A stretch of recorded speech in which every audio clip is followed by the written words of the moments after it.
समझ रहे हो क्या बात को?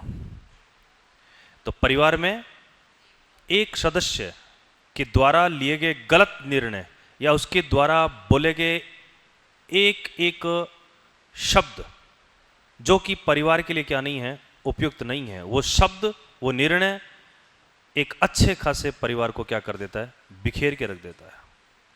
और उसी का परिणाम था कि कैकेयी जैसी विदुषी के द्वारा भी दूसरे के द्वारा बुद्धि भ्रमित करने के उपरांत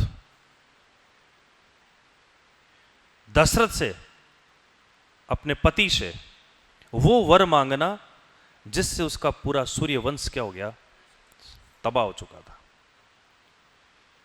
और दशरथ के बार बार कहने के बावजूद भी उसकी विकृति में जो, उसकी बुद्धि में जो विकृति आई थी, उस विकृति में कभी भी क्या नहीं हुआ, सुधार नहीं हुआ।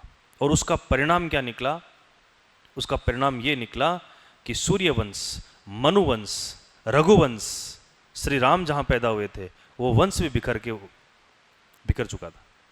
राम को 14 वर्ष का वनवास, पीछे पीछे सीता का जाना, सेवक के रूप में किसको जाना, लक्ष्मण को जाना, दशरथ की मृत्यु होना और तीनों माताओं का वैधव्य हो जाना, तीनों माताओं को विधवा का रूप धारण करना।